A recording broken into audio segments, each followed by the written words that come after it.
მოგესალმებით ცისარკის პოდკასტიდან. შეგახსენებთ, რომ ჩვენი გადაცემის სპონსორია მაღაზია თილისმა, რომელიც მდებარეობს ირაკლი აბაშიძის 62 ნომერში. დღეს მე მინდა გაგაცნოთ ძალიან საინტერესო ადამიანი, რომელიც ვარსკვლავების ენაზე დაგველაპარაკება, ასტროლოგი ქალბატონი ლია ბარათაშვილი. მოგესალმებით. მოგესალმებით, მადლობა პირველ რიგში მოწვევისთვის და მზად ვარ, რომ რაც შემიძლია. ძალიან საინტერესო პერიოდი გვაქვს, ძალიან საინტერესო ცვლილებებს გვიმზადებენ ვარსკვლავები და დაწყებულია ეს ცვლილებები. რომ ვისაუბროთ, ზოგად, ხო სრულად რო ვერ ვისაუბრებთ ერთ პოდკასტში ზუსტად ვიცი, მაგრამ რაც ყველაზე მნიშვნელოვანი არის და რაც ადამიანებმა უნდა გაითვალისწინონ და იყვნენ მზად, თუნდაც წელს რომ დაიწყონ ამისთვის გამზადება. პირველ რიგში მინდა გითხრათ, რომ ვარსკვლავები არაფერს არ გვიმზადებენ, ვარსკვლავები უბრალოდ ასახავენ იმ მდგომარეობას, რომელიც არის სამყაროში და ეს მნიშვნელოვანი შენიშვნაა, იმიტომ რომ ვარსკვლავური ენერგია, ასე ფიზიკურ გავლენას ჩვენზე არ ახდენს. გარდა მთვარისა და მზისა გასაგებია. ხომ, ვარსკვლავები როგორც საათის ისრები ასახავენ მდგომარეობას. ეხლა რაც შეეხება იმ ცვლილებებს, რომლის წინაშეც ჩვენ უკვე ვდგევართ. მართლაც, ეპოქალური ცვლილებები ხდება, უმაღლესმა პლანეტებმა შეიცვალა თავისი ნიშნები და ეს არის ძალიან ხანგრძლივი პროცესები. ჩვენ სულ გვესმოდა ჩემგანაც სხვა ასტროლოგებისგან, მერწყულის ეპოქა, მაგრამ ეს ეპოქა არის ძალიან ესეთი ვრცელი თემა რა.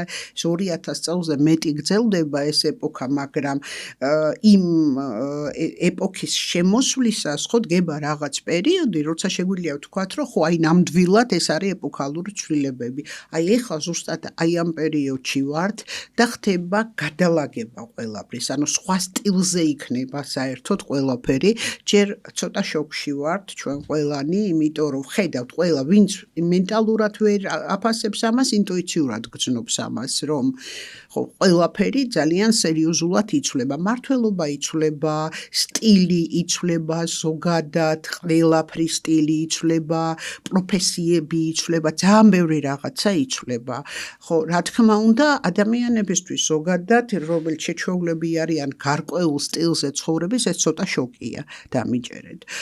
ხო, მერწყულის ეპოქა, თუნდაც ხელოვნური ინტელექტის შემოსვლა, რომელიც არა მარტო დადებით როლს თამაშობს, ეს ხელოვნური ინტელექტი, უარყოფით როლსაც, ძალიან დიდ უარყოფით როლსაც თამაშობს, ისევე როგორც თავიდან როგორც იყო ინტერნეტი, ინტერნეტი შეიძლება გახდეს შენი დამხმარე, შეიძლება გახდეს ხო დამანგრეველი შენი, შეიძლება დღე და ღამე ითამაშო, ვინ როგორ გამოიყენებს. ზუსტად იგივე ხელოვნური ინტელექტი, ვინ როგორ იყენებს ამ ხელოვნურ ინტელექტს, მაგრამ საქმე ის არის, რომ ამ თემას აქვს, ნახეთ, ჩათრევის ასეთი ფორმატი. ადამიანები, მაგალითად, ვისაც სუსტი ფსიქიკა აქვს, ხო?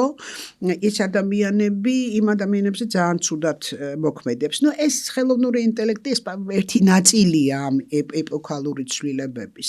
მაგრამ ნახეთ, მიდის საუბარი გლობალურ გადანაწილებაზე, მართლობის გადანაწილებაზე. ჩვენ ხო გვეუბნებიან, რომ მსოფლიოში დემოკრატია უნდა იყოს, მსოფლიოში ხო თავისუფლება უნდა იყოს. გჯერა იმისი, რომ დემოკრატია მსოფლიოში რომელიმე ქვეყანაში გჯერა ამისი არა. ხო არც მე არ მჯერა. ხო დემოკრატია არის სიტყვა მასებისთვის და რომელსაც მიმართავენ, როცა არის საჭირო. სინამდვილეში ლაპარაკი არის გლობალურ სისტემურ მართვაზეა საუბარი და ეხლა მიდის ესეთი გადანაწილების პროცესი. ეხლა რთულია პოდკასტში, რომ ეს მთელი სისტემა ავხსნა, თან მეც ეხლა არც ეკონომისტი ვარ და არც პოლიტიკოსი ვარ და ამიტომ ეხლა შეიძლება შესაბამისი სწორი სიტყვებით ვერ ავხსნა ეს ყველაფერი.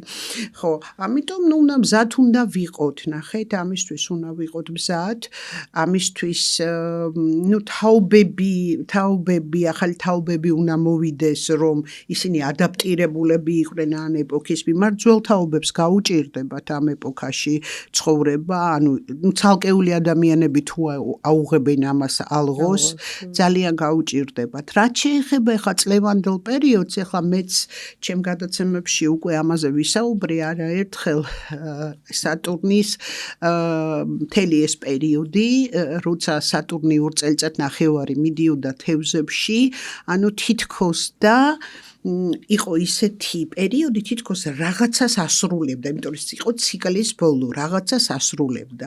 ეხლა გადავიდა სატურნი ვერტში, ნეპტუნს შეუერთდა და პირველი მე რაც მოგდის თავში, ეს არის პირველ რიგში ეს არის რელიგიური, ყოველ შემთხვევაში გარეგნულად ასე ჭას, როგორც რელიგიური ომები, როგორც რაღაცა თემები დაკავშირებული რელიგიურ ფანატიზმთან. და პრინციპში, ხო, ეხლა დღეს რაც ხდება, ეხლა დაუშვათ ირან-ისრაელს შორის, ხო, ეხლა რეალურად ეს რელიგიური თემა არ არის, ეს არის უბრალოდ ამ ეგიდის ქვეშ არის თემა, ხო? მაგრამ ჩვენ ხედავთ ზუსტად აი ამ ძალიან სერიოზულ აგრესიას იქ ხედავთ, რომელმაც შეიძლება მარტო ეს რეგიონი არ მოიცვას, შეიძლება ეს გლობალურში გადავიდეს, იქიდან გამომდინარე, რაც დანარჩენ სიტუაციებს, რასაც ვუყურებ მე.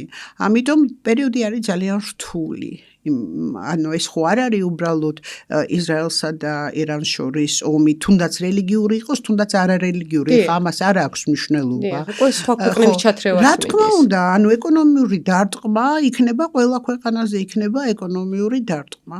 ყველა ქვეყანაზე და უკვე ვერ ვხედავთ ჩვენ რა ხდება, ჩვენ გარემოში ფასებს ვერ ვხედავთ, სად მიფრინავს ფასები, ხო? ხო და ამიტომ მარტივი არ იქნება.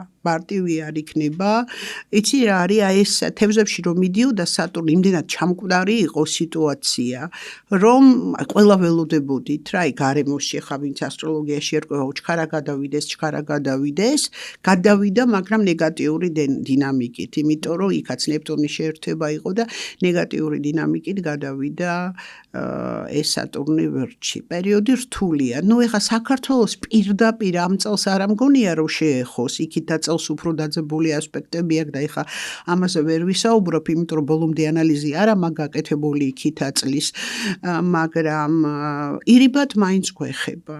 ირიბად ძალიან გვეხება, ხო, საქართველოს რუკაზე აი საუბედუროთ პატრიარქის ამბავი, იქ პლუტონი სატურნს დააჯდა, სატურნი კიდე ასტროლოგიურ სიმბოლიკაში არის მამა, ანუ ერის მამა, პლუტონი კიდე არის ქირურგი, რომელმაც მოუკვეთა ეს თემა და ეს ესეც სერიოზულ გავლენას იქონიებს ბევრ თემაზე.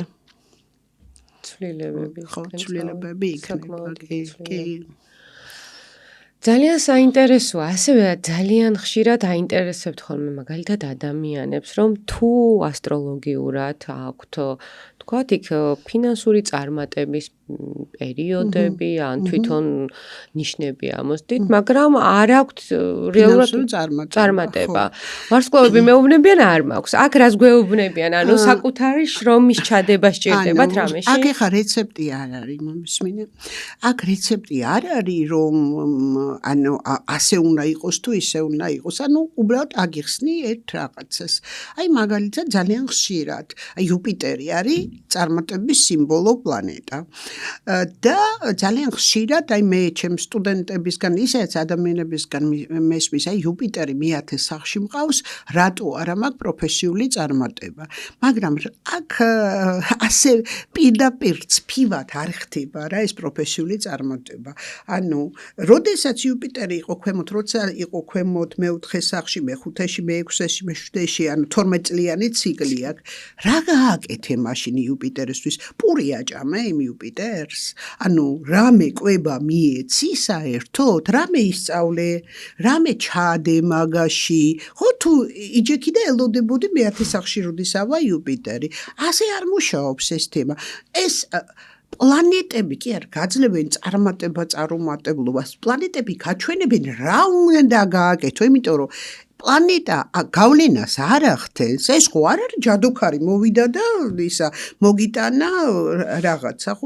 კი, არის ესეთი მომენტებიც, იშვიათი მომენტები, რასაც უყურებთ, ლატერეის ასპექტი ქვია, იშვიათ ადამიანებს აქვთ ეს ასპექტი. ესეც კარგული დამსახურებაა. ესეც არ არის უბრალოდ ისე მოცემული თემა, მაგრამ ეს კი არ გეუბნება, რომ მე აუცილებლად მოვალ და შენ ბონუსს მოგიტან. შენ ჯერ ჩემთვის რაღაცა გააკეთე და მე მოგიტან შენ ბონუსს. მაგას გეუბნება და ამიტომ ეხლა ასეთი მიდგომა, რომ აუცილებლად მე ასე ფეხზე გადადებული ვიჯდები, არაფერს არ გავაკეთებ. ყველა პლანეტა რაღაცის სიმბოლოა. ყველა პლანეტამ შეიძლება მოგიტანოს წარმატება. სატურნმაც, რომელიც ითვლება ვითომ შეზღუდვების პლანეტა, კიდევ უფრო მეტი წარმატება მოაქვს ვიდრე იუპიტერს. მაგრამ იმას თავისი პირობა აქვს. იუპიტერს თავისი პირობა აქვს. ნახე? ვენერას თავისი პირობა, ხო, თავისი პირობა აქვს ყველას და ის პირობა თუ არ შეასრულე, არავინ არაფერს ისე არ მოგცემს. უფასო ყველი მარტო სათაგურშია. მართალია. ხო, საუბედუროდ გვინდა, მეც ძალიან მინდა, ჰოპ? და ისა, მაგრამ გავაცნობიერებ ჩვენ ერთ მომენტში, რომ ასე არ ხდება. საწყენია რო არ ხდება, მაგრამ არ ხდება. ეს არის სამყაროს კანონი და ვერაფერს ვერ ისა, ამ სამყაროში ცხოვრობ. სამაგიეროდ ასტროლოგიურად შეიძლება ნახოს მიმართულება და ეს ძალიან სასიკეთოდ გამოიყენოს. ამისთვის არის ასტროლოგია, არის მხოლოდ ამისთვის. ეხლა ვიღაცას თუ გონია, რომ ასტროლოგია არის მხოლოდ პროგნოზირებისთვის, პროგნოზირება არის მეათე ადგილას რა. ამისთვის არის ასტროლოგია, იმისთვის რომ შენ პროგნოზირება გააკეთო, ნახეთ მე თუ ხედავ რუკას ადამიანის, ხო, მაგრამ ადამიანი არ მიზის და არ ვესაუბრები და მე ვერ ხვდები ამ რუკას რომელ ნაწილში იღებს. პროგნოზირებას ვერ გაუკეთებ. ვერ გაუკეთებ, იმიტომ მე ვერ ხვდები რომელნაირ ნაწილში იღებს. შეიძლება ვერ იღებს. არის ისეთი ელემენტები, რასაც ვერ იღებს ადამიანი. შეიძლება ის ადამიანი ცხოვრობს რაღაცა აგერ 5 პლანეტის დონეზე, ანუ ჭამს, სვავს, ერთობა, იქ რაღაცა ცოტა ფულს შეულობს, ძინავს და всё. კმაყოფილია. ხო, მე არ ვიცი, ის გადის უფრო მაღალ ენერგიებზე თუ არ გადის, სოციალურ ენერგიებზე, არ ვიძახი რაღაცა იქ სულიერ განვითარებებს და რაღაცა. ჩვეულებრივ სოციალური თემები, ხო? ანუ ისწავლა, ანუ შრომა ჩადო რაღაცაში, გამოცდილება მიიღო, არ მიიღო, მე ხო არ ვიცი წინასწარ. ანუ ერთი და იგივე რუკა სხვადასხვა ადამიანმა შეიძლება სხვადასხვანაირად აიღოს. ერთი და იგივე დღეს, ერთი და იგივე საათში დაბადებული ადამიანი. აბსოლუტურად ერთნაირი პირობებში, ან მსგავს პირობებში დაბადებული ადამიანები სხვადასხვანაირად იღებს. ეს არის როგორი რაღაცა, იცი? ანუ ადამიანები იბადებიან თავდაპირველ პირობებში, ამას უძახით მწიფე კარმას. ანუ გარკვეულ ოჯახში, გარკვეულ ქვეყანაში მაგას ვერ ცვლის ადამიანი, ხო? ანუ პირობითად რო ვთქვათ, ანუ ვიღაცა დაიბადა 100,000-ით სიტყვაზე. ვიღაცა დაიბადა 10 ლარით დაუშვათ, ხო? მაგრამ ნახეთ ის, ვინც 100,000-ით დაიბადა, იმას ორი გზა აქვს. ამ 100,000-ს ან ჩადებს საქმეში, იშრომებს და ის 100,000-ს გადააქცევს მილიონად, ან არაფერს არ გააკეთებს, კი, დაიბადა კარგ პირობებში, დაფლანგავს ამ ვალუტას და საბოლოო ჯამში რა გინდა კარგ პირობებში იყოს, დაჯდება ნულზე. ამან ვისაც 10 ლარი დაიბადა, შეიძლება დაემორჩილოს და გახდეს მათხოვარი, მაგრამ შეიძლება ანუ იშრომოს უფრო მძიმე პირობებში ვიდრე ეს, იმიტომ რომ თავდაპირველი მოცემულობა სხვა ქონდა, ის რომ ეხა ყველა სხვადასხვა თავდაპირველი მოცემულობა გვაქვს, ხო? ანუ ეს ხო გასაგებია. ეხა ჩემს შვილს და ივანიშვილის შვილს ხო არ ექნება ერთი და იგივე მოცემულობა, რა, თავდაპირველი. განსხვავება. ხო ხდებით? ეს არის მწიფე კარმა, ეს ბედისწერის ამბავია უკვე. რატოა ეს კიდე სხვა რთული თემა, ამაზე ვერ ვისაუბრებ, მაგრამ შენი ნება ამ ვალუტას რას უზავ? ამაზეა ასტროლოგია, სხვა კი არაფერზე. მიმართულებასაც ნახავს მე რა თქმა უნდა, ამაზეა ასტროლოგია. თქვენ ხშირად მოგმართავენ მაგალითად ბავშვებისთვის, როცა უნდათ რომ აარჩიონ მათი პროფესიები. ნუ ბოლო დროს კი თვითონ ბავშვები, რომელიც ეძებენ თავის გზას, თვითონ აი სტუდენტობის პერიოდში, თვითონ უკვე ეს ახალგაზრდათაობა კი, მშობლებიც კი. ვფიქრობ, ეს ერთ-ერთი ძალიან მნიშვნელოვანი დეტალია. იცი რა არის, საერთოდ ჯობია რომ მშობელი მოვიდეს, როცა ბავშვი პატარა ყავს, იმიტომ მთელი ჩვენი პრობლემები იდება ბავშვობაში. მშობელს როგორია რომ ძალიან კარგი მშობელია, ძალიან ზრუნავს თავის შვილზე, შეიძლება აღმოჩნდეს იმ ბავშვის აღქმაში სულ სხვანაირი რაღაცა. ნახე და სულ სხვა რაღაცა ჭირდებოდეს იმ ბავშვს. და ყველა ჩვენი პრობლემა იდება ბავშვობაში. და მე ბავშვობის თემებს ვებძვით სინამდვილეში. ეს საბაზო უსაფრთხოება სამყაროს მიმართ. ხო, ეს ბავშვობის თემა, დედის თემაა, დაცულობის თემაა. და ეს თუ ვერ ღვევა, მე უკვე სოციუმში ექმნება პრობლემები. მართალია. ასევე ასტროლოგია არის ისეთი საინტერესო რომ ადამიანის ხასიათსაც არკვევ ასტროლოგიურად, ხედავ მის თვისებებს, მის დიაგნოსტიკას აკეთებ ძალიან მარტივად. ანუ ასტროლოგიის პლუსი არის ის, რომ დიაგნოსტიკა, ხა ჩემთან სკოლაში ფსიქოლოგებიც სწავლობენ ხოლმე და ყველა აღიარებს ამას, ის რომ ფსიქოლოგს რო ჭირდება მრავლობითი ტესტები და სეანსები, ასტროლოგს ჭირდება მხოლოდ რუკის წაკითხვა. ნუ რა თქმა უნდა, თუ ასტროლოგი თავის დონეზეა. ხო, ასტროლოგი ძალიან მარტივად პოულობს ფსიქოლოგიურ პრობლემას, ძალიან მარტივად, აი იგივე ეს ბავშვობის თემები ხდება რომ ეს თემა ბავშვობაშია შეძენილი თუ მერეა შეძენილი, ანუ ძალიან მარტივად ხდება ასტროლოგია მაგას რა, ძალიან. რა საბაზო მოთხოვნილებები რა აქ ადამიანს, სადაა დაუცველობის ზონა, დაცულობის ზონა, რა შეიძლება ეს გამოიწვიოს, ამას მარტივად ხდება. მე როგორც ფსიქოლოგი აღარ მუშაობს, რა თქმა უნდა, იმიტომ რომ ეს ახლა უნდა იყო ფსიქოლოგი, რომ უკვე მერე სეანსებით იმუშაო, მაგრამ დიაგნოსტიკას აკეთებს გაცილებით უკეთესად ასტროლოგია, კი. იმიტომ რომ ადამიანს ხედავ. იცი მისი ძალიან ბევრი თვისება და ამით ეხმარები კიდევ აქვთ უკვე ამ ადამიანებს. ძალიან ეხმარები ადამიანებს, ნახეთ, ანუ განსაკუთრებით ზოგ ადამიანს, იცი, ხა მიდგომა ასტროლოგის მიდგომა ყველა ადამიანის მიმართ არის სხვადასხვა. ხა რა თქმა უნდა ჩვენ ვწდებით, ჩვენც ადამიანები ვართ, ჩვენ შეიძლება დაღლილი ვიყო, შეიძლება რაღაცა ხო, მაგრამ ძირითადად, ანუ უნდა ხვდებოდეს ასტროლოგი, ანუ ვინ გიზის რა. ანუ ზოგს ადამიანს მაგალითად ძალიან ეხმარება შელაწუნება, როცა პირდაპირ ეტყვი ყველაფერს და ანუ გამოფხიზდება. ზოგთან მაგალითად არ შეიძლება ასეთი ურთიერთობა.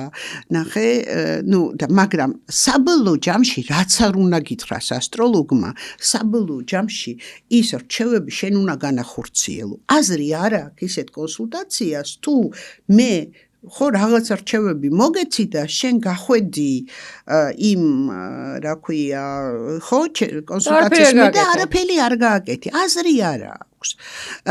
თუ ვინმეს აქვს მოლოდინი, რომ ასტროლოგი არის ჯადოქარი, რომელიც ეტყვის, რომ იცი რა, აი რაღაცა ყვითელი ბანტი გაიკეთე და ყველაფერი კარგად იქნება, ეს ასე არ არის. ეს არის მძიმე შრომა. მით უმეტეს, როცა უკვე გარკვეულ ასაკში რომ მიდის ადამიანი 30-ს რო გადააშორებს და პიროვნულად უკვე ჩამოყალიბებულია, ნახე, უკვე პიროვნული სტრუქტურა შეძენილი აქვს. რას ნიშნავს პიროვნული სტრუქტურა აქვს შეძენილი? ჩამოყალიბებული ჩვევები აქვს, ჩამოყალიბებული სოციალური სახე აქვს, ხო? რაღაც სტრუქტურა აქვს მიღებული. ხო, აი მე საკმაოდ რთულია ამ ყველაფრის შეცვლა, ნახე? იმიტომ რომ ეს მარტივია სათქმელად, დაუშვათ ელემენტარულად ეუბნები ადამიანს, იცი რა, შენ ჯანმრთელობის პრობლემები არის იმის გამო, რომ შენ რეჟიმში არ ცხოვრობ, რომ შენ ღამე არ გძინავს, დროზე არ იკვებები, ხო მარტივი სათქმელია, რა უნდა ამის შეცვლა. სინამდვილეში მასე არ არის. ანუ ყველაზე რთული არის ის, რაც ყველაზე მარტივად ითქმის. ჩვევები მით უმეტეს. ეს არის ჩვევები, ხო, და ჩვევების შეცვლა, ხო, მაგ ძალიან სერიოზული ნება და გაცნობიერება. როდესაც ნახე, როდესაც ადამიანი ხვდება, რომ ეს მავნია, მაგრამ არაუშავს. მაგრამ როცა უკვე ასტროლოგი ეუბნება, ან არ აქვს მიშო ექიმი თუნდაც, ხო? ეუბნება, რომ იცი რა, აი ეს ეხლა შენ ასე რო ხარ, აი აქ, მერე ასეთ და ასეთ პრობლემებს მოგიტან შენ და მე ამაზე პასუხს ვაგებ, რომ გეუბნები, რომ აქ რო ასე იქცევი, დღეს არაფერი, ხვალ არაფერი, მაგრამ ზეგ მოგიტანს ამ პრობლემებს, ადამიანი უკვე სხვანაირად ფიქრდება ამაზე და უკვე ეს ეხმარება იმაში, რომ საკუთარი ნება განახორციელოს. ეხა თუ ნებაც არ აქვს, მედებაც არ აქვს, მაშინ არა, მაშინ ხო, მაშინ რა უნდა? ეხლა ჯადოსნური ჯოხი ნამდვილად ვერა და ისიც ვერა, რომ მოვიდეს და შენ მონოლოგს უსმენდეს, არის ხოლმე ზოგი ადამიანი, მოდის გავგებარი არისთვის. კონსულტაცია ყოველთვის არის დიალოგი. ყოველთვის არის დიალოგი, ყოველთვის არის ორივე მხრიდან სურვილი, რომ ერთმანეთს დავეხმაროთ. ანუ ჩემთვის კლიენტის დახმარება არის იმაში, რომ გახსნილი იყოს და ნდობა ქონდეს ჩემს მიმართ და ხო ხდები და თუ ადამიანი მოდის ჩაკეტილი და არ არის მზად მოსასმენად ხო მოცანებით ის კონსულტაცია არ ვარგა. ძირითადად რა ტიპის კონსულტაციები აინტერესებთ ადამიანებს? სხვადასხვა ტიპის ადამიანები არსებობს, ნახე. არსებობს ადამიანები, რომლებიც არიან, ცხოვრობენ საყოფაცხოვრებო დონეზე და აინტერესებთ ბიზნესი, ფული, საქმე, ხო? ეს ერთი ტიპის ადამიანი, არა, მე ხა არ გამოვყოფ, რომელია უკეთესი, რომელია უარესი, ესეთი ხო. დაახლოებით რა აინტერესებთ უფრო ადამიანებს? ამ ადამიანებს შესაბამისად აინტერესებთ ბიზნეს საქმიანობა და ასეთი თემები. არიან ადამიანები, რომლებიც მოდიან სხვა საკითხებით, რა ქვია, საკითხებით, რომელიც, აი, რა არის ჩემი მისია, რა არის უფრო ესეც რა გავაკეთო, რა ვისწავლო. ხო, ძალიან ხშირად ბოლო დროს მოდიან, აი, სად განვითარდე, როგორ განვითარდე, ეს მახარებს. რომ ხშირად მოდიან ახალგაზრდები ამ საკითხებით, რომ სად განვითარდე, როგორ განვითარდე და ძირითადად განვითარებას ეხლა არ უკავშირებენ მაინც ინსტიტუტში ჩაბარებას და მაინც და მაინც აი ასეთ თემებს, არამედ ზოგად განვითარებას. ხო, არიან ადამიანები, ბევრი არიან ფსიქოლოგიური პრობლემები. დღეს ამ ბევრია ფსიქოლოგიური პრობლემებით, რომელიც საბოლოო ჯამში დიაგნოსტიკისთვის ძალიან კარგია კონსულტაცია და მერე უკვე რა არის იცი, აი, როდესაც უცხო ადამიანი გელაპარაკება და ზუსტად გეუბნება ის, რაც შენ თვითონაც იცი, ხო? ადამიანი რწმუნდება იმაში, რომ მართლაც ეს არის პრობლემა, ხო, რადგანაც ასე ჩანს და უკვე სხვანაირად ექცევა ამ თავის პრობლემას და მით უმეტეს გამოსავალ გზებს თუ ეუბნები რა, რომ ამ პრობლემიდან რომ გამოხვიდე, ეს უნდა გააკეთო. კარმული თემები თუ აინტერესებთ, კარმული კი, რა თქმა უნდა, კარმული თემები ერთ-ერთი პოპულარული თემაა ხოლმე. ხო, რთული თემაა ეს კარმული თემა, ერთ-ერთი იცი რა არის ასტროლოგიური კონსულტაცია ისედაც არ შედგება იმის გარეშე, რომ კარმული თემები არ გავაანალიზოთ, იმიტომ რომ არის ის გამოცდილება, რომლითაც მოდის ადამიანი. მინიმალურ დონეზე მაინც ვაანალიზებთ. ნახეთ, არის კიდე უფრო ღრმა დონე კარმული, იგივე თავსებადობის, იგივე კარმული თემები, ეს კიდე სხვა ძალიან სიღრმისეული ის არის და აი ჩემ სკოლაში ისწავლება მაგალითად ეს კურსი კარმული ასტროლოგიის. ეს ცალკე არის თუ მე რაღაც ეტაპის მერე სწავლობ? მე რაღაც ეტაპის მერე. დასაწყისი ანაბანადან და მე. არა, მე ეს არის მე, ეს ცალკე ეს არის ნაწილია, საფეხურია. ეს კი, მაგრამ ყველა შემთხვევაში, კარმულ გამოცდილებას მაინც ვნახულობთ ადამიანის და აუცილებლად ამას ვაჟღერებთ და გარდა იმისა, რითი მოვიდა ადამიანის სად კარმულად რა ევალება, ის ვექტორი, რასაც თავაზობს სამყაროს, საით უნდა წახვიდე, რა მიმართულებით უნდა წახვიდე, ამას აუცილებლად ვაჟღერებთ, ეს უეჭველი ჟღერდება. მე ვაჟღერებ ყოველ შემთხვევაში. ხო, ეს ნაწილია, ნახე, ნაწილია, იმიტომ რომ ის კარმული გამოცდილება, რომლითაც მოდიხარ, არ არის აუცილებელი, რომ ცუდი იყოს. რა თქმა უნდა. ეს არის ბონუსი პირიქით. იქ შეიძლება ნეგატიური გამოცდილებაც ქონდეს, პრობლემურიც ქონდეს, მაგრამ მარტო პრობლემები ხო არ არის, ამას მოყვება დადებითი გამოცდილებაც, რაც გამოისახება შენ ნიჭში, ხო? შენ შესაძლებლობებში, უნარებში, რომელსაც უნდა დაეყრდნო. ანუ ვარს ვერ იტყვი ამაზე. უნდა დაეყნო ამას და ოღონდ ფეხებით მყარად დადგე ჯერ ამაზე და მერე უკვე წახვიდე იმ ამოცანისკენ, რასაც გთავაზობს სამყარო ამ გამოცდილების გამოყენებით. აი ეს ბალანსი არის იდეალური. ესეთი ბალანსი, იმიტომ რომ ეს შენთვის ნაცნობია. და მერე უკვე მიდიხარ X, რასაც გეუბნება, რასაც გთავაზობენ სამყარო ამა თუ იმ გზით. ამიტომ კარმული თემები მნიშვნელოვანი თემები, ჩემთვის ძალიან მნიშვნელოვანი თემებია. და ძალიან კარგი არის. ახლა მართლა წამოსული არის ძალიან აინტერესებთ კარმული თემები, სულის ხანგრძლივობა, ასაკი და სხვადასხვა რაღაცებს ეხება. იცი რა, ეხა ასაკის თემები ცოტა ასტროლოგიას არ ეხება და ეხა მე არ მივეკუთვნები, ნახე, მე თუ რაღაცას ვერ ვაანალიზებ, იმაზე ვერ ვიძახი, რომ ის ასია. მე შეიძლება ვთქვა, ნახე, ძირითადად ეხა ჩემ სტუდენტებთან ვაშრებ, რომ მაქვს ასეთი ჰიპოთეზა, მაგრამ ეს ჰიპოთეზა შესამოწმებელია. შენ თუ ვერ ამოწმებ ჰიპოთეზას, ანუ ის არც უნდა გამოიყენო, ნახე. შენ თუ უბრალოდ რაღაცას ინტუიციით გძნობ, ჩემთვის პასუხი არ არის, რომ აი მე ასე ვგძნობ, ანუ ჩემთვის არ არის ეს პასუხი რა. თუ რამეს ვერ ამოწმებ, ეხლა რო ეუბნებიან, აი შენ გაქვს იქ მე-40 ინკარნაცია დაუშვათ, როგორ ამოწმებ მაგას? როგორ ამოწმებ? დიახ, აი მაგიტომ გითხეთ ეს, რომ ზოგს ესეთი ინფორმაციები აქვთ და ანუ ყველა ის იყო, რა ქვია, იმპერატრიცა კლეოპატრა და ესა ესე ვერ გამოვიდოდა. ხო, ასე ვერ იქნება. ასე ვერ იქნება. ეს უბრალოდ ის რომ კარმული თემები არსებობს, ასტროლოგია შეუძლია სიუჟეტი, ოღონდ ის არ შეუძლია, რომ იცი რა მე 12 საუკუნეში ცხოვრობდი, ხო?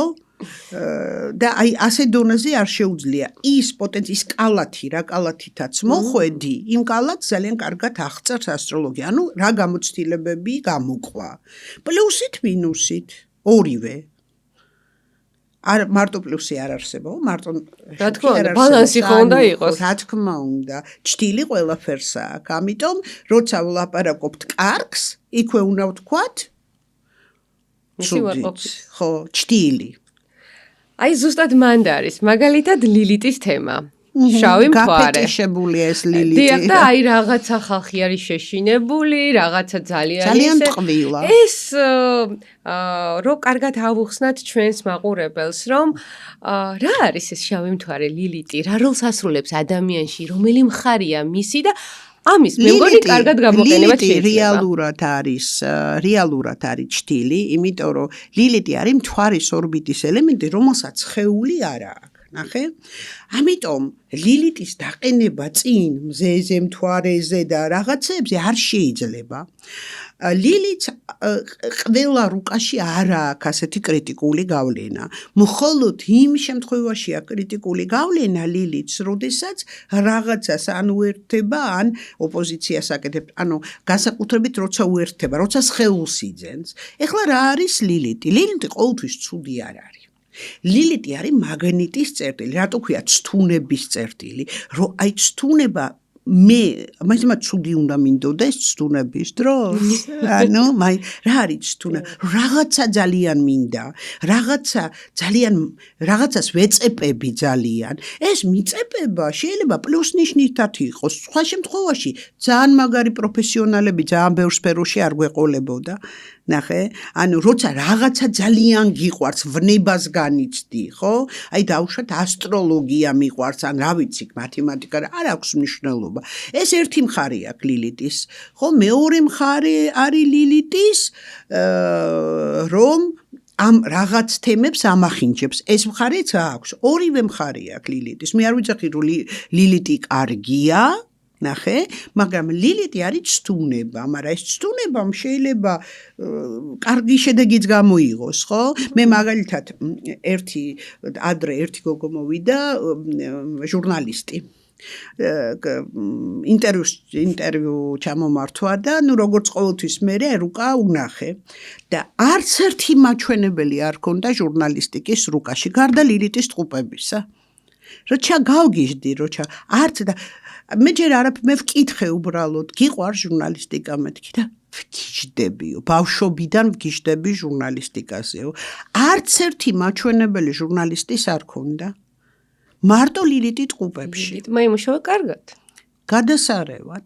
ასე გაფეტიშება კი ნეგატიური მხარეც აქვს ლილიც, მაგრამ მუშავდება, რადგანაც ეს არის მთვარის ორბიტის ელემენტი, ხო?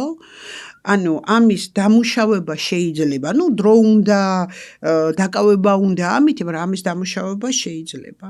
ხო, ეხლა პირდაპირ ლილიც მივახდეთ და სხვა არაფერი არ გავითვალისწინოთ, ცოტა სასაცილოა რა ჩემთვის.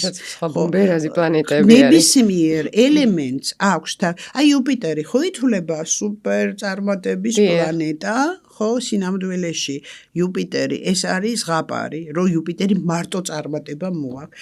იუპიტერი არის საფუარი. საინტერესო. საფუარი. გამაგზელო? ძალიან საინტერესო. ხვდები არას რაში ჩააგდებს საფუარს, იმასაც გააფუებს. ანუ უარყოფითადაც შეუძლია მოვლენა. კი.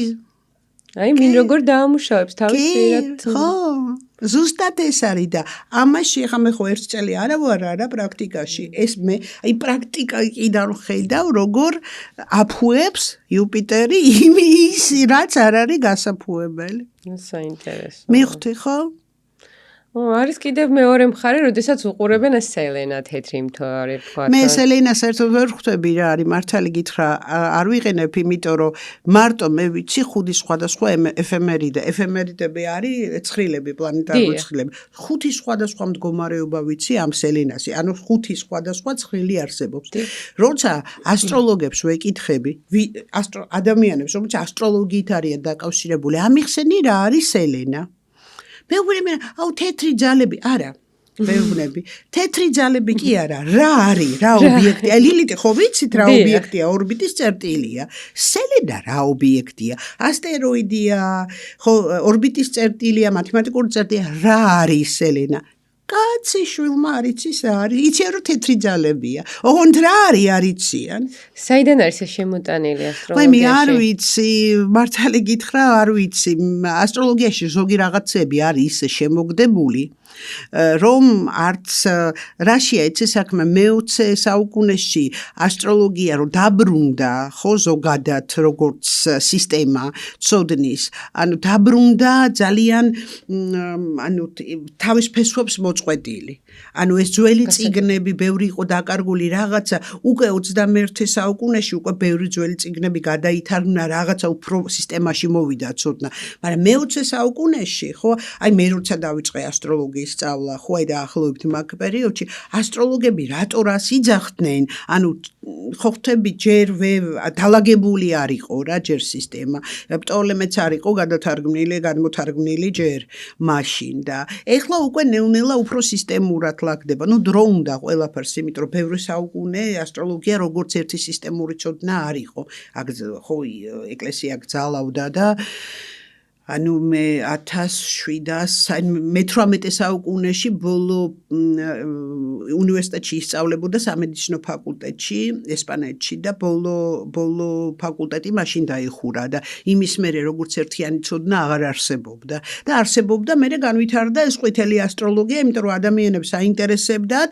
ბუნებრივია რომ აინტერესებდათ, იმიტომ რომ ანუ ეს სიტყვა ასპექტი მაგალითად ხო ვიყენებთ ასპექტი, ხო ასტროლოგიიდან არის მოსული და ბევრი რაღაცა არის ასტროლოგიიდან მოსული და ადამიანებს ეს სისხლში აქვთ უბრალოდ, იმიტომ რომ ეს არის სამყაროს საფუძვლების ამღწერი ენა. შესაბამისად, ყველა ადამიანი ინტუიციურად გძნობს, მენტალურად შეიძლება უარყოს რა სისულელია, რა პლანეტები მოქმედებს, მაგრამ ინტუიციურად მაინც ხვდება რომ ეს არის რაღაცა სხვა არის. ამიტომ ინტერესი ყოველთვის არსებობდა, ხო, რაც უფრო მეტად გძალავდნენ, იმით უფრო მეტად არსებობდა. მერე განვითარდა ეს ყვითელი ასტროლოგია, რომ კერჩხებს დღეს ასეთი დღე აქვს, ლომს ასეთი დღე აქვს. ამან კიდევ უფრო დააზიანა, მე მგონი ამ ყვითელმა ასტროლოგიამ. მაგრამ აინტერესებდათ ადამიანებს და მოთხოვნა იყო და შესაბამისად, ახლა ჟურნალისტების ამბავი არ იცი, კაცო მოთხოვნა არის და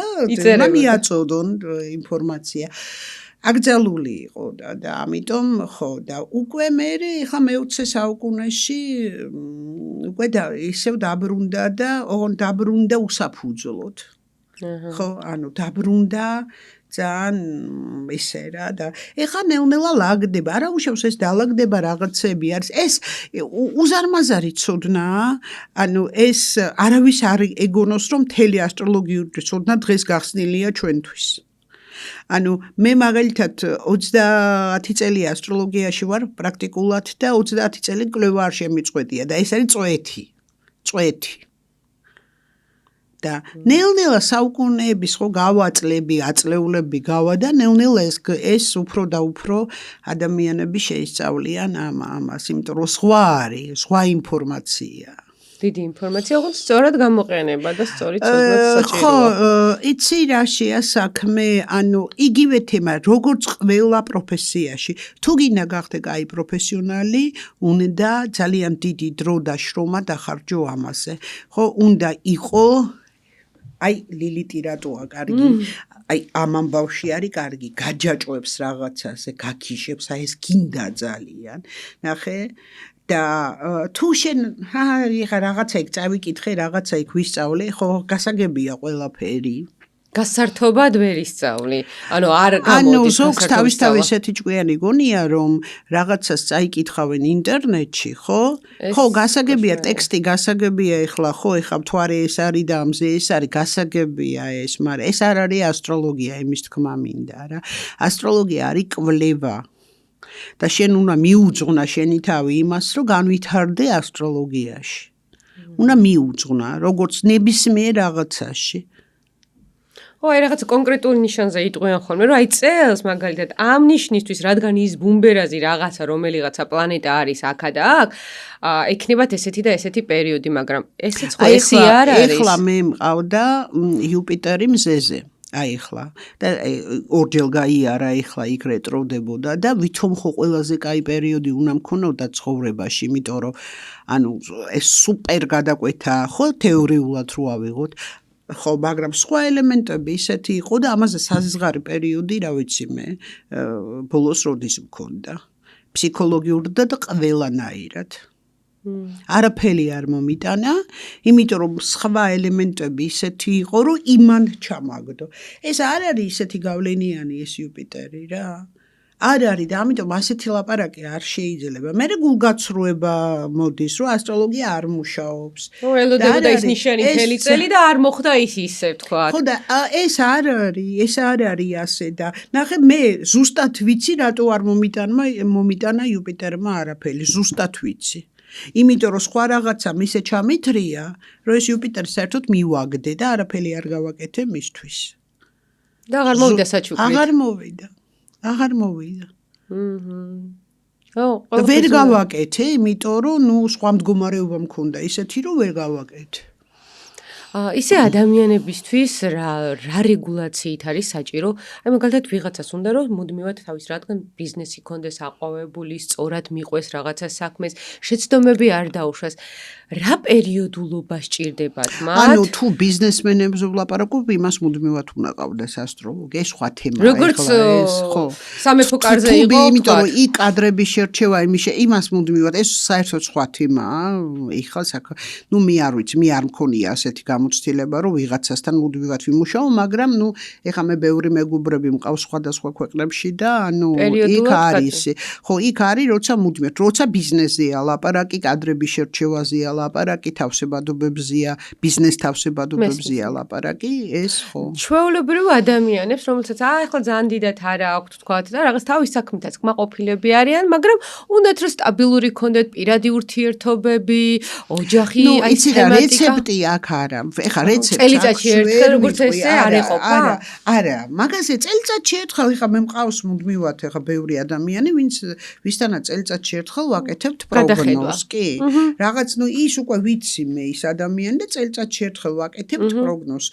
ეს სხვა თემაა, მაგრამ ეხლა როგორც შენ ჩამოაყალიბე ეს, რომ სტაბილური ის კონდეს, ხო? ეხლა გააჩნია რა ადამიანს და გააჩნია აცნობიან მის ნატალურ რუკას. ეხლა აქ რეცეპტი არ არსებობს. ხო, წელიწადში ერთხელ პროგნოზის კეთება ჩვეულებრივი პრაქტიკაა. ეხლა აუცილებელი არ არის, ეხლა იცი რა არის, ამდენი საუკუნე ასტროლოგიის გარეშე ცხოვრობდნენ და არ მომკვდარან ადამიანები. ეხლა მე კი არ ვიცახი რომ ესა ანუ სასიკვდილოა თუ არა, მაგრამ ეს ვაკეთებთ რომ უკეთესად ვიყოთ, უკეთესად გავუგოთ სამყაროს, თუ არ გინდა ნუ გააკეთებ. მართალია. ანუ რომ უკეთესად შევხედოთ, ანუ ამ ციკლები არ დაუშვათ. ციკლები, აი მაგალითად, ხო? აი მაგალითად არის ეხლა ხშირად ხდება ესეთი შემთხვევა, რომ ადამიანს რაღაცა დიდი სასიცოცხლო ციკლი უმთავრდება, ენერგია არ აქვს და ის ვერ ხვდება ნახე, ანუ ის ხო შეჩვეულია, რომ აი ასე მიდის მისი საქმე, ისე მიდის მისი საქმე და უცებ ენერგიის ნაკლებობას გრძნობს, ძალიან განიცდის ამ თემას, ანუ ცდილობს რომ ისევ იმ რითმში მოვიდეს, ამ დროს საერთოდ არ უნდა ქნას ეს, ნახე, იმიტომ რომ სხვა შემთხვევაში თუ ასე გადატვირთვებით ისევე გააკეთებ, შეიძლება ჯანმრთელობა დაიზიანოს. ანუ არის ასეთი პერიოდები და უნდა უთხრა ადამიანს ამ შემთხვევაში, უნდა უთხრა, რომ იცი რა, ვერაფერს რამდენიც არ გინდა გაიჭაჭო, ხო? შენ უნდა მოეშვა ეხლა, ამას გაანებო, აი ეს პერიოდი გაივლის და მერე ახალი დაბადება მოხდება და ისევ ენერგიის მომატება წავა და ახალი თემები შემოვა შენ ცხოვრებაში. და თუ მან ხო მაინც გააგრძელა ისტერიულად, ხო? არ გამოდის აკეთებს, შეიძლება რეალურად მოხდეს დაზიანება ამ ფსიქიკის ან ჯანმრთელობის ან რაღაცის. ანუ ეს უნდა ესმოდეს, მაგრამ მისინება, ანუ გააკეთებს თუ არ გააკეთებს, მაგრამ ამას როცა აუხსნი, თუ გონიერი ადამიანია. ხო? ასტროლოგიაში არის ესეთი რამ, როდესაც არის რაღაცები, რაცაც არ ეუბნებით, ხო? კი. ეს შეიძლება იყოს სიცოცხლის ხაზი, ვთქვათ. ან მსგავსი რაღაცა. მე ასე სიკვდილის თემას არასდროს არ ვიძახი. იმ შემთხვევაში, როდესაც მე ვხედავ, რომ შეიძლება იქ რამე გააკეთო, დაუშვა. გადასარჩენა. უბრალოდ საშიშროება და იმ საშიშროებაში რო არ გაებას, მაშინ ვამბობ, რომ იცი რა, აი საშიშროება აქვს, ან დაუშვათ მშობელს აქვს საშიშროება, ან შვილს აქვს საშიშროება, რომ შეიძლება იქ რაღაცა მაგრამ არის ზოგჯერ ისეთი მომენტები, როცა იქ ვერაფერს ვერ გააკეთებ. საბედისწერო პერიოდი მოდის, ვერაფერს ვერ მაშინ არ ვამბობ. ანუ რატო უნდა ვთქვა?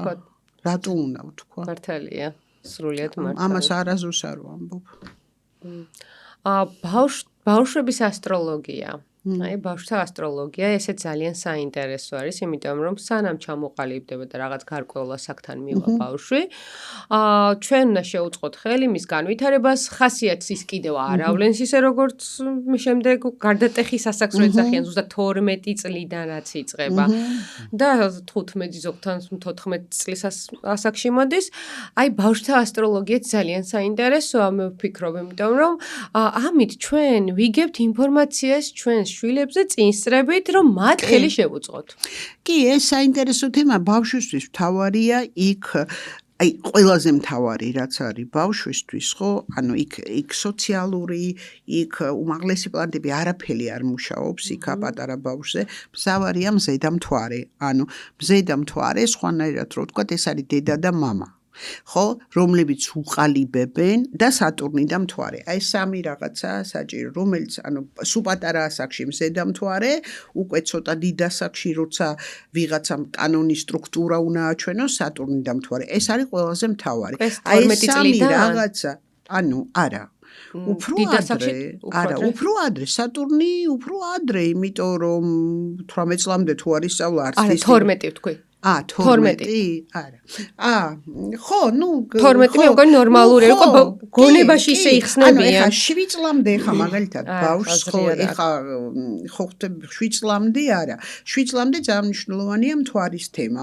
ანუ ბავშვს უნდა ქონდეს უსაფრთხოების განცდა, ხო, მაგრამ მადაც არ შეიძლება გადაჭარბება. ნუ მოკლედ, აქ ძალიან ბევრი ვარიანტებია. ანუ ბავშვის სრულ ანალიზს რუკის ვერ აკეთებ, იმიტომ რომ ანუ ბავშვთან არ მუშაობს ბევრი რაღაცა. ნახე, ეს რუკა როგორც ესეთი, როგორც გამოცდილება, ხო, ირთვება ნეუნელა. ზოგ ბავშვთან ძალიან გვიან ირთვება ის რაღაცეები და ის ცხოვრობს იმ თავდაპირველი მონაცემებით, სიტუაციით, რასაც თავაზობს გარემო, ოჯახი, მშობელი, ხო, არიან ნახე, კარგი ბავშვების ტიპი, ძალიან დამჯერი, ძალიან ისეთი, რომლებიც თავისი სურვილები და თავისი, ხო, ანუ ხასიათს არავლენენ დიდხანს 15 წლამდე 16 არავლენენ. ანუ იმათ ჩართული არა აქვთ ჯერ თავისი ის პირადი პლანეტები, თავისი პრიორიტეტები და ამიტომ ჩანს რომ კარგი დამჯერი ბავშვია, რასაც გარემო თავაზობს, ისეც აკეთებს, ნახეთ. მე ერთვება და მე ერთვება, ხო, მე ერთვება და მე ხა ისეთი სიტუაციები შემხვედრია ცხოვრებაში, რომ დაუშვათ 16 წლამდე აი ხუთოსანი გოგო იყო ის იყო და ჩაერთო მე რაღაც ვენერას თემა წარმოიდგინე და ბაცა მოიტაცეს გოგო, მოიტაცეს და ჯერ აბსოლუტურად გამოუცდელი ბავშვი ხდება, წარმოიდგინე რა ტრაგედია. გამოუცდელი ბავშვი ხდება რაღაც უკვე ანუ ისეთ სიტუაციაში, სადაც უკვე სასული ადამიანი უნდა მოხდეს. ძალიან დიდი ტრაგედია. ზოგთან ადრე იწყება. ეს ყველაფერი არის ძალიან ინდივიდუალური, მაგრამ მთავარია რა? მთავარია აი განსაკუთრებით 7 წლამდე ბავშვისთვის, რომ აი ეს მთვარის თემები კონდეს განხორციელებული, ან დაცული იყოს და ყოველთვის უსაფრთხოდ გრძნობდეს თავს. ხო და ეხა ყველა ადამიანის რუკა სხვადასხვანაირია, ამიტომ აქაც ეხლა საერთო რეცეპტებს ვერ მოგცემთ. პირად ურთიერთობებზე ვისაუბროთ ეხლა წყვილების ხდება ასტროლოგიაში ესეთი რამ, როდესაც სინასტრიული თემებს მოწმდება და თუ არის ესეთი რამ, მაგალითად შეიძლება სინასტრით საერთოდ არ შეესაბამებოდეს წყვილი და ესე ცხოვრობდნენ, ან უყვარდეთ ერთმანეთი, ან პირიქით უყვარდეთ ერთმანეთი და აქვთ თუ არა დაშორების ასპექტები ან მსგავსი. ანუ გაშორების ასპექტები შეიძლება გქონდეთ, მაგაზე არ არის. მე არ შემხვედრია ჯერ წყვილი, რომელიც საერთოდ არ შეესაბამებოდეს ერთმანეთს და ერთად დიდხანს ცხოვრობდეს. რაღაცა დონეზე და რაღაცა ეტაპზე და რაღაც იმაზე, ან ნახე მათ სხვადასხვა გადაკვეთის სხვადასხვა დონეებია.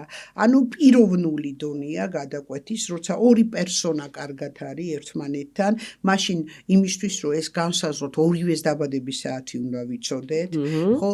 პიროვნული დონეა, არის ენერგეტიკული დონე, როდესაც ენერგეტიკულად ქიმია ჩდება ორ ადამიანს შორის, არის კარმული დონე. არის კარმული დონე, როცა ორია და კარმული დონე ეს არ არის იმის გარანტია, რომ მარტივი მაინც ვარდებით მოფენილი ურთიერთობა გექნება. როგორც წესი არა. კარმული ძირითადად გამოსასწორებელი აქვს რაღაცები. როგორც წესი არა. ხო, საჩუქრებს, არა ერთი მხრივ საჩუქარია, იმიტომ რომ ძალიან ძლიერი ის გიჩდება, ტოლვა გიჩდება ამ ადამიანის. ანუ ვერ ძლებენ ერთად და თან უნდათ. ხო, ძალიან ძლიერი მუხტი ჩდება ორ ადამიანს შორის, მაგრამ როგორც წესი ურთიერთობა რთულია. ხო, ამიტომ ხო, სხვადასხვა დონეებს მე არ შემხვედრია ჯერ ისე რომ ასტროლოგიურად საერთოდ არ იყოს გადაკვეთილი და ორი ადამიანი ერთად ცხოვრობდეს ან რაღაცა შეამჩნიონ. ანუ შეამჩნიონ რაღაც ეტაპზე შეიძლება. ნახე რა შემთხვევაში შეიძლება მოხდეს ეს და ისიც დროებითია. ანუ რუკა იცვლება.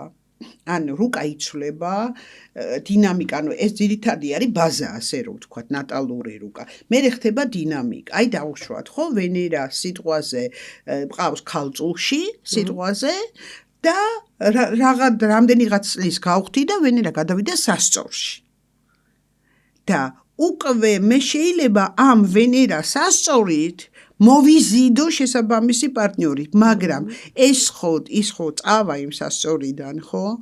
აი ასე დროებითი თემებიც არსებობს, მაგრამ ძირითადად აი ესეთი მტკიცე მყარი წყვილები როცა არის, იქ ძირითადად 100%-იანი, 200%-იანი გადაკვეთებია. მანაც უნდა ისწავლონ ურთიერთობა სავარაუდოდ. აი, როდესაც იგებენ, რომ თქვა ეს კარმულია და სირთულეები აქვთ, ან თქვათ რაღაცა. ნუ ურთიერთობა სირთულეების გარეშე სადგინახია. ანუ სირთულის ხარისხს გააჩნია რა. ანუ ეხა ორი ცოცხალი ადამიანი ვართ ეხა. ანუ არც არის საინტერესო მე ასე მგონია, რომ პარტნიორი იმისთვის გყავს, რომ წინააღმდეგობა გადაწყვიტო. ამ წინააღმდეგობაზე ვიზდებით. ზოგადად სამყაროში წინააღმდეგობა ეს არის ნორმა.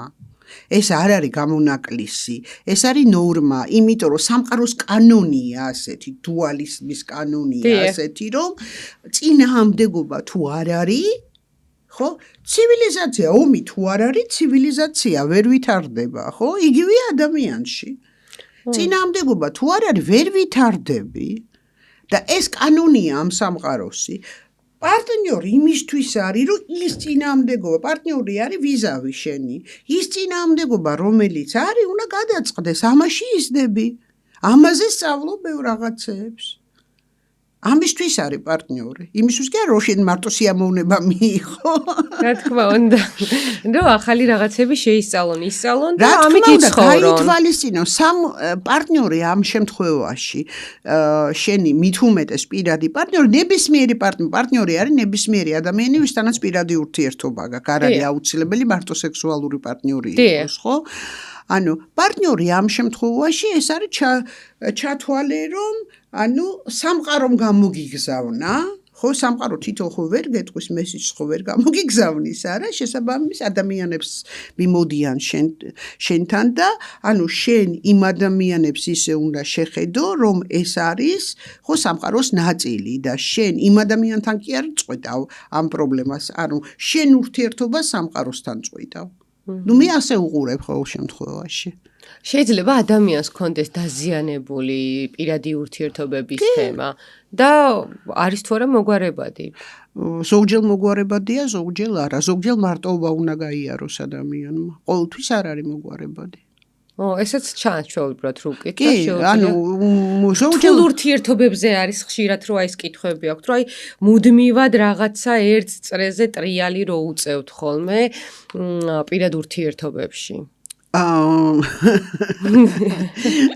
აი ხა ამაზე ქონდა ისა რა ქვია, მაგაზე ქონდა ზუსტად საუბარი, ეგერ იმას უყურებ ხოლმე ბიტვას ექსტრასენსების და იქ ქალი არის, რომელმაც 4 ქმარი დამარხა რა.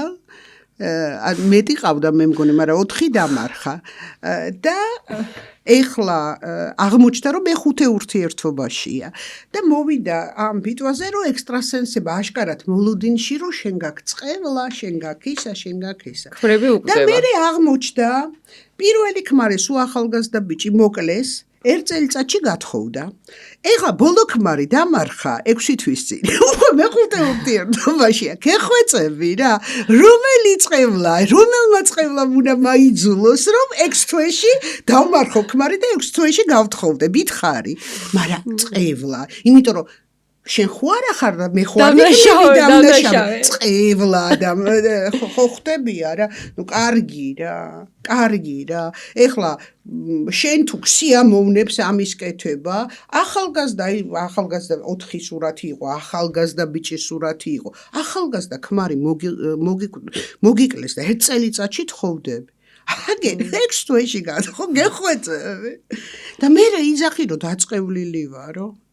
თან ყველა ცოლიანი და ყველა ესე იგი ცოლს წაართვა ყველა ქმარი. მითხარი იმიტომ ფიქრობდი ეს ნუ შეიძლება თვითონ უკვე ჩათვალა კიდევაც. არა, რა თქმა უნდა, იმისთვის მარტივია იმის ჩათვლა, რომ მე კი არა ვარ დამნაშავე წყევლა თურმე საგვარეულო. ანუ ეს არ არის წყევლა, ეს არის მისი ასეთი საქციელი, მისი ასეთი არჩევანი, ვერ ჩერდება. ხშირად არიან მამაკაცებიც, რომ მუდმივად ეძებენ, ნადირობენ. არის, ეს არის პროგრამები, რომელიც უნდა დამუშავდეს, ნახე. არის ასეთი პროგრამები, რომელიც უნდა, აი მაგალითად, აი მამაკაცის რუკაში არის მთვარე ვენერას ოპოზიცია. როგორც კი, ანუ ყველაფერი კარგად მიდის მიჯნურობაში, როგორც კი მოიყვანს ცოლად, ინტერესი უკრება. და ისევ ახალს ეძებს. ეს იმას ნიშნავს, რომ კარმულად ეს თემა დამუშავებული არ აქვს, ვერ ხვდება რა არის პარტნიორული ურთიერთობები. ვერ ხვდება რა, რომ ის ცოლი, ხო, მასთან ერთად ბერდება, ხო, მასთან ერთად ხო ეს იცვლება, ის ხეული იცვლება, რაღაცა იცვლება. ანუ ვერ ხვდება ადამიანი რა არის პარტნიორული ურთიერთობა. ეს უნდა გაიგოს ზუსტად. და სანამ ამას ვერ გაიგებს, ვერაზოს ვერ გაჩერდება. მე ვიცნობ ასეთ ადამიანებს, აი ზუსტად ამ ოპოზიციით. ვერაზოს ვერ ისვენებს. სანამ არიან მაძებრები, დიახ, რომ მუდმივად რაღაცა თუნდაც დროებით ურთიერთობებს ეძებენ.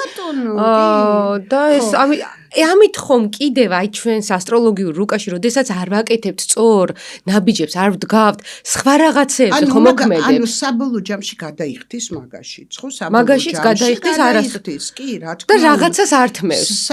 აუ, გადაიხდის, ან მარტოობიდან რაღაც, ნუ არ ვიცი რა ეს ინდივიდუალურია. ხო, ანუ რაღაცით გადაიხდის, აბა როგორ გინდა. არ არის ესეთი მარტივიც არ არის, ამიტომ არის რომ ასტროლოგიური რუკას ძალიან დიდი მნიშვნელობა აქვს ჩვენს ცხოვრებაში და მით უმეტეს აი იმ საფეხურებზე მე ახლა ანუ არის ძალიან ბევრი შემთხვევები, მაგალითად აი ცოლი ყავთ და არასდროს არ არიან ცოლთან, ნახე? და მერე უკვე როდესაც ის საკი მოდის, როცა მოსავლელები არიან. მოსავლელი არის, მერე მოდის ცოლთან. ეს ცოლის პოზიციაც კიდე ხო იმ სვერპლის როლი. რომ მიიღოს ზოგს მოსწონს ამის თამაში. ხო, ზოგს ხო. უნებრივია ზოგისთვის. მისაღებიც არის ზოგის. მისაღებია ეს თემა, მაგრამ მაინც ასტროლოგია ხო გვეუბნება რომ ჯერ აუცილებელი მზე შენ ხარ და შენ უნდა გიყვარდეს შენი თავი და ათბო. ეს მარტო ასტროლოგია კი არ გეუბნება, სამყაროს კანონიც გვეუბნება. შენ ხარ სახე და ხატი ღვთისაო, რელიგია გეუბნება. რას ნიშნავს რომ სახე და ხატი ხარ ღვთისა? ანუ შენი სამყარო ღმერთი შენ ხარ, შენ ქმნი რაღაცას. ანუ რელიგია გეუბნება ასტროლოგიას დაანებე თავი. რელიგია გეუბნება. და შენ რომ შენ თავს არაფლად არ აგდებ, ჩათვალე რომ ღმერთს არაფლად არ აგდებ. იმიტომ რომ სახე და ხატი ხარ ღვთისა. სანამ დავასრულებთ საუბარს, ქალბატონოლია, თუ შეგიძლიათ რომ გაიხსენოთ, როდესაც ასტროლოგიურად ისეთ პროგნოზებით, აი გადაარჩინეთ ადამიანი რაღაცა მნიშვნელოვანი. მე ძალიან ბევრი უკავშირები მაქვს ხოლმე. აი ძალიან ბევრი წერს უგარო აი თქვენ ჩემ ცხოვრება შეცვალეთ, ჩემ ის ანუ ძალიან ბევრია ასეთი. ხა მე არ ვაფიქსირებ ამას, არ ვაქვეყნებ, არ ვაფიქსირებ, ანუ ეს ანუ ჩემ სტილი არ არის ზოგადად, მაგრამ ნუ ხა პირადში ძალიან ბევრი წერს ამას, რომ ანუ შეიცვალა მათი ცხოვრება სერიოზულად. ჩვენი დაბადების დრო არის ასევე ძალიან მნიშვნელოვანი. თავისი წუთებით ძალიან მნიშვნელოვანი. და ძალიან ბევრმა ადამიანმა არ იცის საკუთარი დაბადების დრო. პროგნოზისთვის არის მნიშვნელოვანი. ნახე, არ დაიჯერებ, შენ აი ხა მაგალითად პირველ კურსზე, ხო, ჩვენ ჯერ სახლები არ გვისწავლია, ვსწავლობთ მარტო კოსმოგრამას.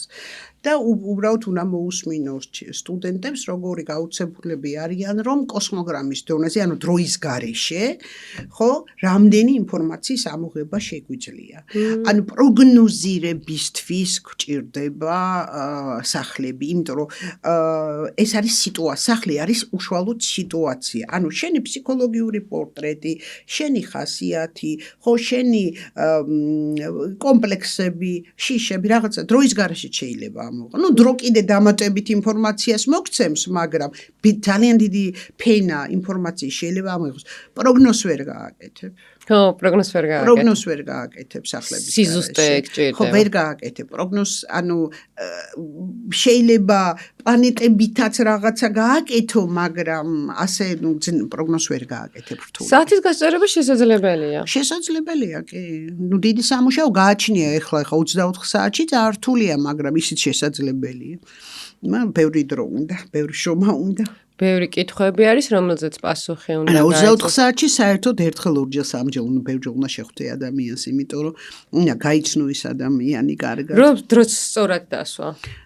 ხო, თუ 24 საათში ასროლე, ხა თუ 2 3-ში 4 საათში ასროლებ, ეს არ არის აუცილებელი, ეს სწორდება მოვლენები ჩვეულებრივად, მოვლენებს აქვს. აი, ვინც არ იცის საერთოდ ეს იმაზეა, ხო, აი, ვინც საერთოდ არ იცის, ხო, აი ნახე, მაგალითად არიან, ანუ საქართველოში არა, მაგრამ აი მე ხო მოსკოვში დავამთავრე ეს სკოლა და იქ არის ერთი ასეთი ასტროლოგი, ძალიან კარგად აკეთებს ამ რექტიფიკაციას.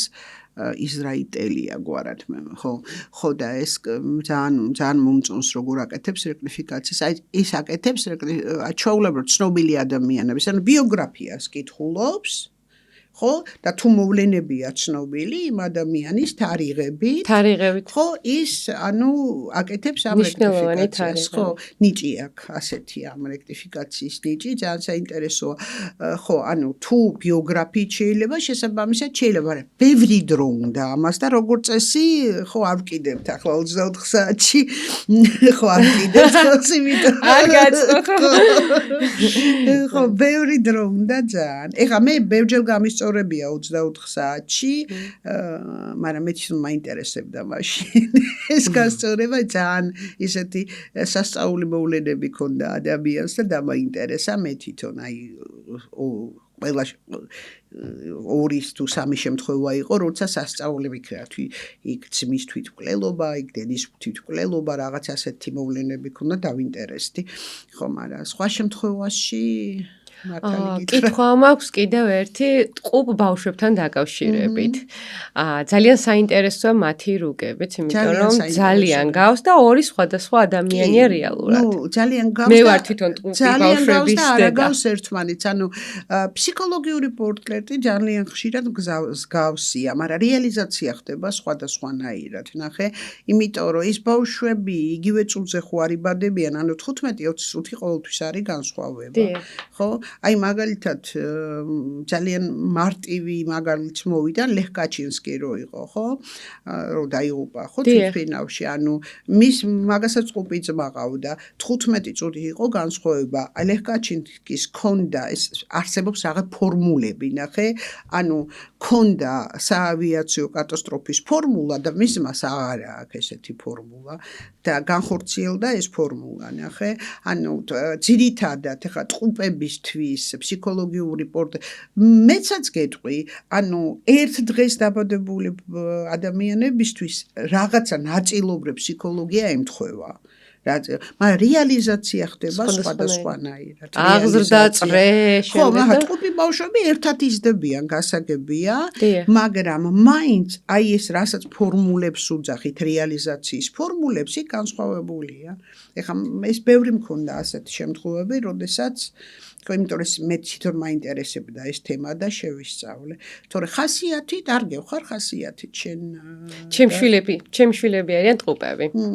ხო, მაგრამ ბევრი საერთო ხო აქვს ხასიათი. ბევრი საერთოც აქვს და ძალიან ბევრი არასაერთოც. ხო, მაგრამ რეალიზაცია ხდება, აი უკვე სახლების თემაა. ხო, უკვე ესენი უკვე სახლების თემა. ხო, იმიტომ გკითხეთ, რომ აი რომელი ასაკიდან, უკვე 12-13 წელს ასაკში უკვე ეს ვლინდება, რომ სხვადასხვა ადამიანები და სხვადასხვა გზაზე მიდიან და კი, რეალიზაციას აცნობიერებენ, ნახე, იმ მოცემულობას, რომელიც ერთნაირი ქონდა ბავშვობაში, ხო, უკვე სხვადასხვანაირად გაცნობიერებას იწყებენ, ნახე. დაუშვათ სიტყვაზე ერთს ყავს მზე მე-7 სახლში და მეორეს ყავს მზე მე-6 სახლში, დაუშვათ, ხო? და ეს უკვე 2 სხვადასხვა გაცნობიერების ტიპია, უკვე თავის თავს სხვანაირად აცნობიერებს და სხვანაირად მიყავს. აი ამაშია განსხვავება. ძალიან საინტერესო იყო თქვენთან საუბარი, ძალიან დიდი ინფორმაცია გავეცით დღეს, აი ესეთი ძალიან საჭირო ამავდროულად და ეს ინფორმაცია არის ესეთი ინფორმაცია, ყველამ უნდა იცოდეს.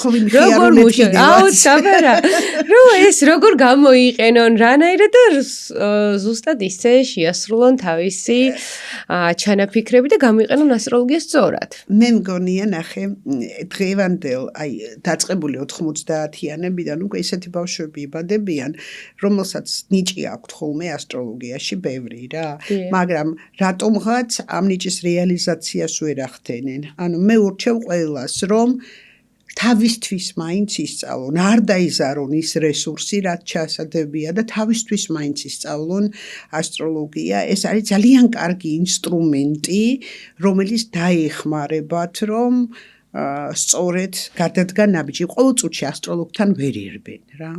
და ძალიან ბევრი ინფორმაცია სამოკლე. რა თქმა უნდა. მაგრამ ვფიქრობ, რომ ასტროლოგიას ხარტი გონებაც სჭირდება. კი, ჭირდება, რა თქმა უნდა, ჭირდება. ძალიან მნიშვნელოვანია, რომ ეხლა განათლებაც ჭირდება, ხო ხდები, განათლებაც ჭირდება, ზოგადი განათლებაც. ახლა ჩვენ მაგალითად კურსზე ხო მითოლოგიასაც ვსწავლობთ, ფსიქოლოგიასაც ვსწავლობთ, ხო? განათლება ჭირდება, ზოგადი განათლება ჭირდება. ახლა გაუნათლებელი ადამიანი ამას ვერ და ძალიან დიდი შანსი აქვს რა თქვენთან მოვიდნენ, ისწავლონ ასტროლოგია და მიხვდებიან კიდევაც პირველივე კურსზე ჩანს მე რამდენად შეძლებს თუ არ შეძლებს ადამიანი და მიხვდებიან რამდენად შეუძლიათ. გეტყვით ახლა, ჩემი გამოცდილებით ახლა მრავალი წელია სკოლა არსებობს, სადღაც პირველი თვის ან ორი თვის მერე, ჯგუფიდან 15% მიდის. ვერ ერევა. ესე იქნება. 15 ხო, არ არის მარტივი და იმიდა. წლები სჭირდება უბრალოდ. მარტივი არ არის. თან თავიდან 3 საათიანი ლექცია რო გაქვს, თავიდან ამდენი ინფორმაცია რო გაქვს, ქაოსია თავში. მე კი ვიცი რომ ეს დაალაგდება მე, მათმა ხო არ იციან და ნერვიულობს ყველა, მაგრამ სინამდვილეში ნორმალური პროცესია. ეს ჯერ ქაოსია და მე ლაგდება. მე ტვინი დაალაგებს ამ ყველაფერს თავის ადგილზე. ტვინი დაალაგებს, ჩვენ დავალაგებთ რისთვის ვართ. პრაქტიკაც რა, პრაქტიკაში მე ძალიან კარგი არის. პრაქტიკა, სინთეზი, რა თქმა უნდა, მე ლაგდება ყველაფერი და თავიდან ძალიან ნერვიულობენ ხოლმე, მაგრამ ეს ჩვეულებრივი ამბავია, სხვანაირად ვერ მოხდება. იმიტომ რომ შენ ჩვეულებრივი ცფივი აზროვნებიდან გადადიხარ სივცურ აზროვნებაზე და ეხლა აბა როგორ უნდა მოხდეს ეს ამბავი.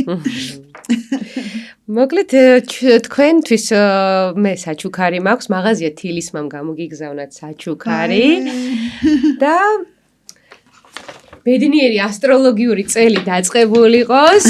მადლობა. ძალიან დიდი მადლობა რომ ესტუმრეთ. შეგიძლიათ აჩვენოთ და ძალიან დიდი მადლობა რომ გამონახეთ თქვენ დრო, მოხვედით ჩემთან და ესეც საინტერესო თემაზე ვისაუბრეთ.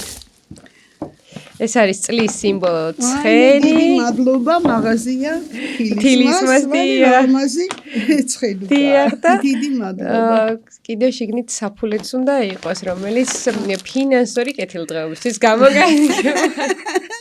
და აი ამ პოზიტიურ ნოტაზე გემშვიდობებით.